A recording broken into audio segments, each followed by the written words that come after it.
What's up, you guys? Welcome back and welcome if you're new. In today's video, I'm right here with my good friend Jerry, better known as Beast Fab, and in today's video, he's going to be installing some 12-inch Kings onto my Tacoma. You guys are going to see how much travel the Tacoma is going to have once we finish this install.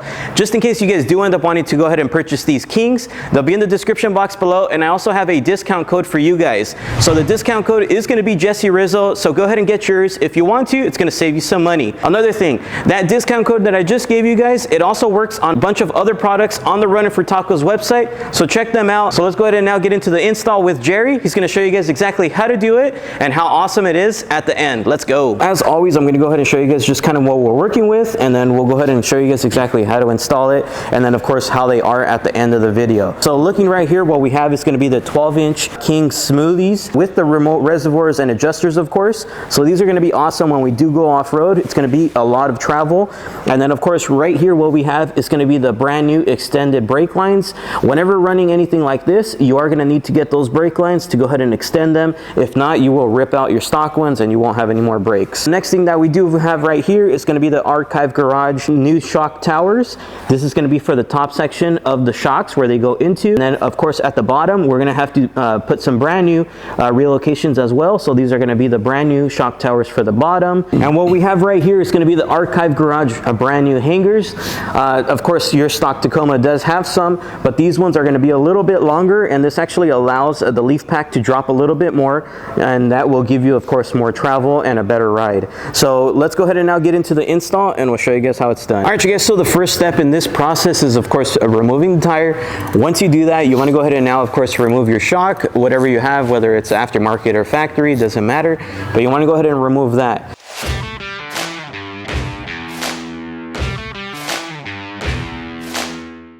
One thing I did want to show you guys, as you guys can tell, these are the brake lines. So right now that it is fully extended, as you can tell, it's kind of kinking here, and it's like that's not good at all, especially with these bigger, longer shocks. It's going to flex even more, so that I do have the potential of ripping these off. That's what I was saying. If you guys end up getting these same shocks, you guys do want to make sure you guys get the extended brake lines and do that.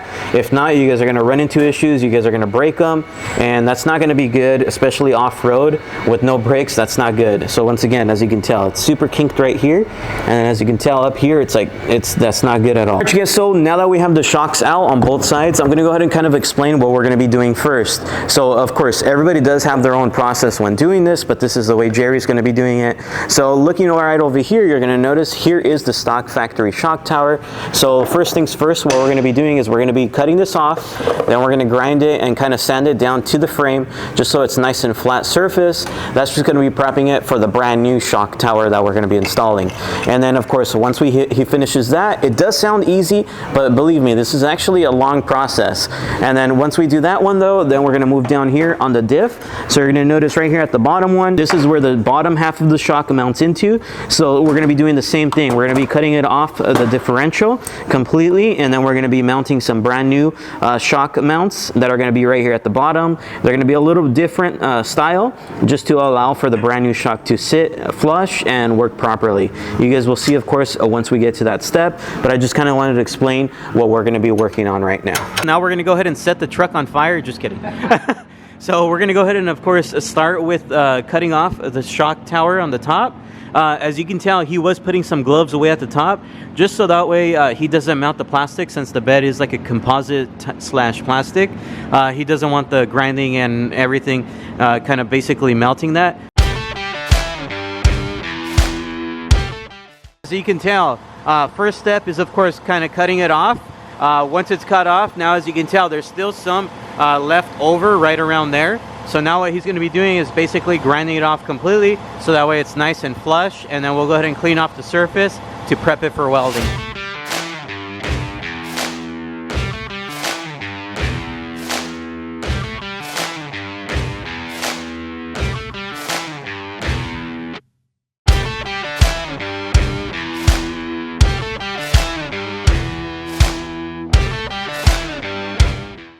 as you can tell, now the top half right here is completely gone, and now it's of course grinded down, so it's nice and sanded.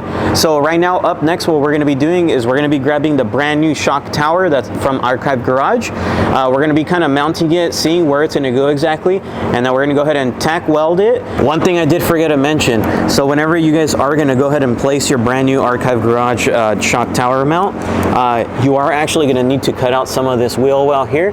So as you can tell, right here and right here, we're going to cut right about that section just to kind of take this whole piece off. That way it'll fit correctly.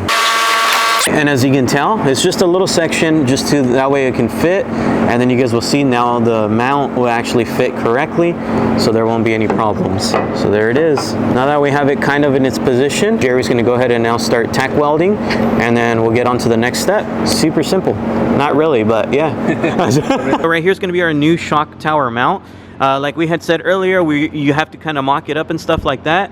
But you are going to notice right here towards the top, there's going to be some holes, and you're going to be utilizing 2 of those holes because they're going to go into the bed. As you can tell, we already made our markings. We're going to put probably 1 bolt through here and 1 through here. But right now that he puts it up, we'll drill those out, and then we'll get to bolting it down, and then of course welding everything together. And like we said, then we'll move to the bottom.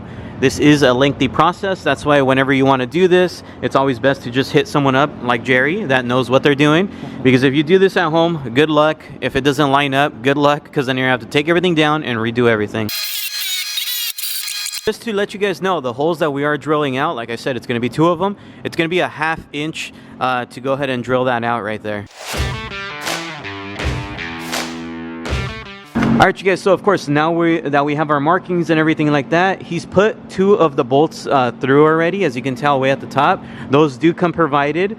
Those 2 are going to be the bolts that go through the bed, and he's using those kind of like as guides, so that way, now that he's drilled out the holes and stuff like that, so when he goes to TIG weld, that way he knows it's in its perfect position, so we don't mess anything up.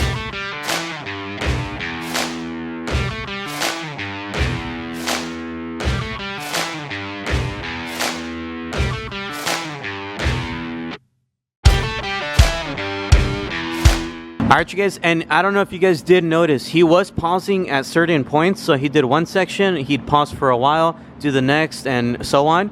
Reason he's doing that is because if you continue to keep welding, it will actually bend the frame or do something bad, and you don't want to melt anything. So you got to kind of let the metal cool down, and then you can continue your process. That's why he does it in sections. So if your guys' welder is not doing that, they're not doing a great job. Just to let you guys know, that's one tip we could give you. So of course, now that he finished up the welding from the inside on all 3 sides, he's let it cool down. Up next, he's going to be welding the outside parts of it, which you guys will see right now.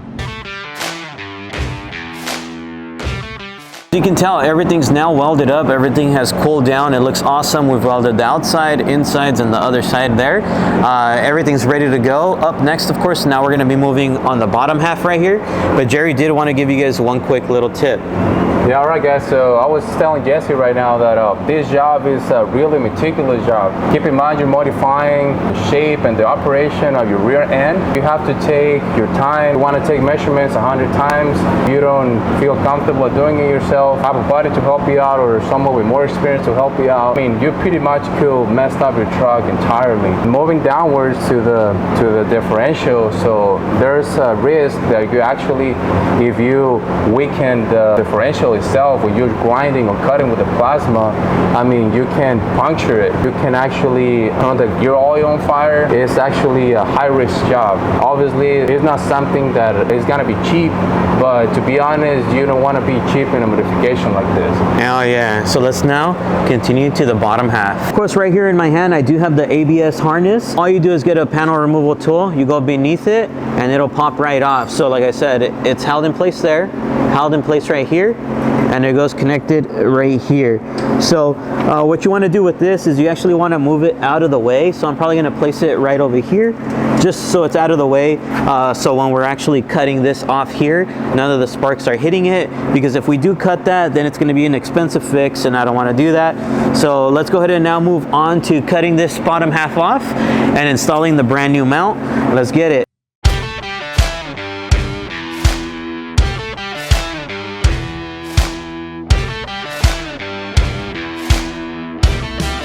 As you can tell, now it's completely gone.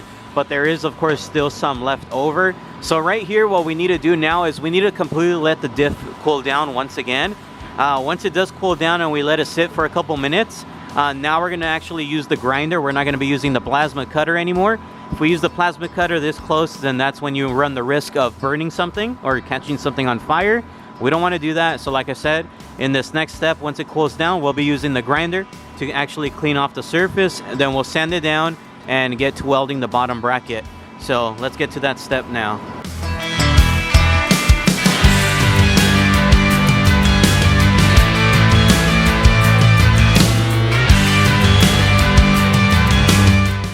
Now it's completely cut off. As you can tell, it's shaved down. It looks nice and clean. Let me show you guys on the opposite side. So same thing, it's nice and clean, as you can tell. So now we can weld on it. So basically for this step, what we're gonna be doing is we're gonna get the provided archived garage bottom bracket. Both of them are gonna be the same, so it doesn't matter which one you grab for either side. And this is basically gonna go in this section here. Jerry will kind of show you guys exactly where it goes. There is some math that has to be done to this, so that way it goes in directly with the top one. You don't want to mess this up, but that's basically going to go there. And then of course once we weld it, then we can paint. So let's go to the next step, you guys. Looks freaking awesome. So I know you guys aren't going to be able to see this on the camera, but of course this process is actually a long process. So doing this at home would really definitely suck. That's why I always tell you guys, on jobs like this, it's better to just pay someone that knows what they're doing and that has the correct tools, of course, versus you doing it at home and probably turning out wrong or just taking forever or maybe a couple days. So let's keep going. All right, you guys, so what you just saw him doing, basically what you want to go ahead and do is when you are going to go ahead and mount this, you do need this piece, like I was saying earlier, to be away in a certain angle. So what you want to do is you want to make sure that it's 1.5 inches away from this part here, this way. So we've already measured it out. We have our marking there, of course. And then another thing too, depending on what smooth body shock you guys did end up going with, which mine are the 12-inch, you do also need to angle the bracket a certain way. So for example, for ours, it needs to be angled at a 15-degree angle. So just to kind of give you guys an idea, of course, it will depend on what shock you ended up going with, depending if you got 14-inch or whatever. But the 12-inch Kings that we got, that's what we need, 15-degree angle. And then of course, from here, this way, it's gonna have to be a 1.5 inch. So there it is. We're gonna start TIG welding and go from there.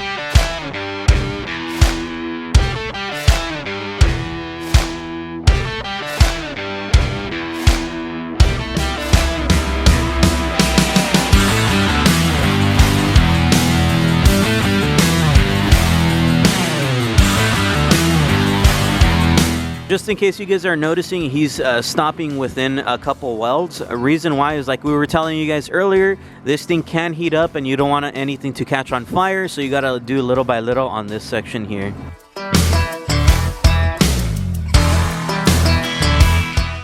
So as you can tell, it's now installed, everything's welded up. Right now, Jerry's gonna explain some things to you guys, so let's get it. All right guys, so about the process of cutting and welding, it has been done. So make sure that you only cut once and weld once, because there's no way back, you know? I was explaining Jesse that depending on the shock that you guys went with, is gonna be the degree, the drop of the bracket that you're gonna weld the differential. So make sure that you refer to your manufacturer's specs and everything. Let's move on to the hangers right now, and let's get it. Hell yeah. So up next, what he means by the hangers is, like we were telling you guys from the beginning, we're basically going to remove this whole stock hanger, which is this whole big black piece here, and we're going to be putting the brand new ones from Archive Garage, which will now allow the leaf pack to drop even more. I will be honest with you guys, you can probably do this at home, but good luck, because it's going to take some time. You have to actually break some rivets that are down here. You have to, of course, remove the leaf pack and a couple other little things that kind of make it hard if you guys are not doing this on the lift. So keep that in mind, you guys. The first step here, what you want to go ahead and do is you want to go ahead and get something to support your rear diff if you guys do have it on the lift like us. So of course, as you can tell, so it's supporting it. Reason why, when we go to remove the leaf pack, if you guys don't have anything supporting it there, the whole diff is just going to basically break off, and you don't want that, because that's going to cause a lot of damage and that's going to be a lot of money to repair. So now that we have it supported up there, first thing we're going to do is you're going to notice there's a nut right here and a bolt right here. Those are going to be a size 19mm socket to go ahead and remove it. Let's get that now.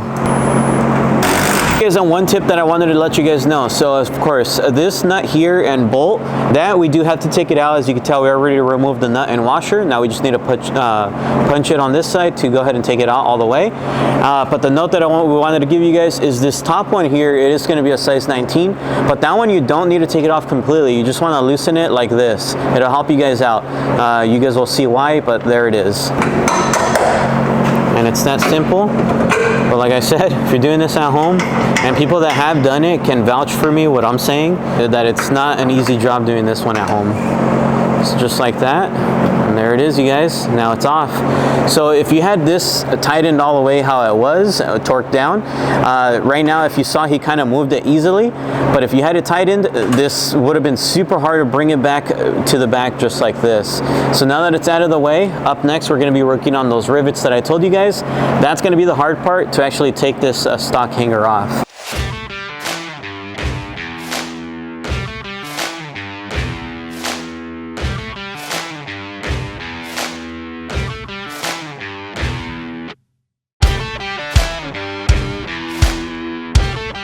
Alright, so as you can tell, these are what came out. These are the rivets. Of course, they're all shredded and kind of beat up because we did heat them up to take them out. But now we're left over here. As you can tell, now it's nice and clean. Just in case you see still a little bit in left inside, you want to go ahead and grab like a 1/2 inch to go ahead and cut out the holes. It's not needed, but this just kind of gives it for a better clean job. If you guys are also doing the hangers, it's going to come with the hardware provided. So here's one of the hangers we're going to need to use. And then inside the bag with the hardware, it's going to come with 4 of these silver ones, and it's going to come with 2 of these baggies. So once you grab the hardware, one of the baggies, like I said, you're going to notice on the hangers, if you guys do get them, these are going to be directional, so you need to know which one to grab for each side. So since we're going to be starting with the passenger side, one we're going to be getting is going to be this one here, and how you tell is you're going to notice there's little arrows. So you want this arrow to be pointing towards the front of the truck. So let's grab our hardware, like I said, and our hanger. Let's go back to the truck and keep going. These things are going to look awesome once they're installed. Now we're going to go ahead and get started. So as you can tell, we already sprayed it with some paint so that way it doesn't rust. One thing we did want to let you guys know, you want to make sure that this part here is actually pushed backwards. So I know originally this thing was facing forward like that. You don't want that to be like that. You want it in this direction. So make sure you bring it back all the way. And once you have it there, now you want to go ahead and of course grab your brand new hanger, as you can tell. And there's the arrow that's going to be pointing towards the front of the truck. So there we go. Let's go ahead and now mount it up, and I'll explain to you as far as the hardware. So as you can tell, what he did was he actually put the bolt from the back side. So there it is. And from this side, we're going to be putting the nut. So right now, I'll show you guys what hardware we grabbed, but I just wanted to kind of explain to you guys what's going on. So now that you guys kind of saw what we were just doing, I'm going to explain the hardware. So what we did is inside that baggie that I told you guys to grab that comes provided for each side, you want to go ahead and grab the bolt, and then you want to put a washer through it just like that. And then this goes in through the back side like we showed you guys. And then now from the front side where you can actually see it visually, you're going to put another washer, and then you're going to put the nut right there. Reason why we put the nuts on the outside, what I mean by the outside is going to be out here. Reason we do that is so that way we can keep track of the nut. So if it ever gets loose, we can see it and we can go ahead and retorque it. So that's the reason why we do it this way. So just to give you guys an idea and a quick tip. So now that we kind of showed you guys the hardware, we're going to go ahead and now continue. So I'm going to grab a nut, washer, and then I'm going to come back over here and of course put the washer there, and then the nut. Right now I'm just going to hand tighten, and then I'll do this side, and then we'll be doing the bottoms as well. Another tip that I did want to give you guys, and this just kind of helps out so that way it doesn't get loose that fast. On this side, as you can tell, like we were explaining to you guys, we have the nuts on this side. Now as far as the 2 bottom ones, as you guys just saw, we put the bolts backwards, so going inwards, and on this side going inwards. And of course on the inside over here, right there we'll have the nuts and washers. So that just kind of helps it so that way it stays in place and nothing gets loose, of course. But if it does, at least now we have leverage to be able to adjust it and retorque everything down. Hey Jerry, can we go back to stock? There's no way back. Well, you can leave this side like that, and then just make sure you flex on this side, not the other side. No, on the other side? Okay. Yeah. So now that everything is torqued down, we did push this back in. If you guys do remember, this was facing this way. We've now scooted it forward. So up next, the fun part is going to be getting the bolt through there. And then we'll go ahead and torque that down as well. The bolt and washer and stuff like that we're going to utilize for here, it did come provided. If you guys do remember, it was these longer silver ones. That's what we're going to be using, and with that nut. The bolt's going to go through this side, and of course on this side we'll have the nut. Like I said, this is going to be a hard process here because you need to really align it. If not, it's not going to go all the way through. We have it in a good position. We still need a little bit more, but I can't really film this section here because it's in a weird position where the camera's not going to grab it. But let me try for you guys anyway. So it's going to be basically inside of here. I don't know if you guys can see it kind of poking through. So we got to get it all the way through, and then once it's through there, then of course that's where we'll put the nut. Like I said, I mean, he has to put his hands in here, so there's not going to be no way of us to film it. I just want to explain to you guys where it's at. So it's inside of here, just so you guys get an idea. As you can tell, Jerry just marked up all the bolts and stuff like that. The reason he does that is so that way down the road, after taking the truck a couple times off-road, I can go ahead and check them, just make sure that they didn't move, and if they did, at least I can torque them down, and I can torque them down before something bad happens. So that's the cool thing about marking bolts and stuff like that, just to make sure that they don't move. So now that that's done, one thing I did want to tell you guys, we haven't torqued these down just yet. The truck actually has to be on the floor to torque these down. What we're going to be doing now is we're going to go ahead and now get our paint, and we're going to start painting all this here, and of course down here. We're going to let that dry, and then once all this dries, then we could go ahead and now mount the brand new smooth body shock and show you guys kind of how it looks, and then of course we'll go ahead and go to the other side and start that process. One thing I did want to let you guys know though, on the driver's side, there's actually one more step that we have to do that the passenger side just doesn't have. So make sure to stay tuned for that so you guys don't miss it. But like I said, it's almost all the same process except that one step.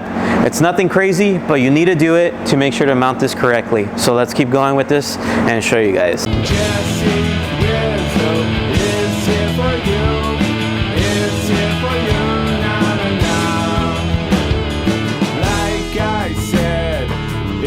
Super simple. Please feel free to subscribe.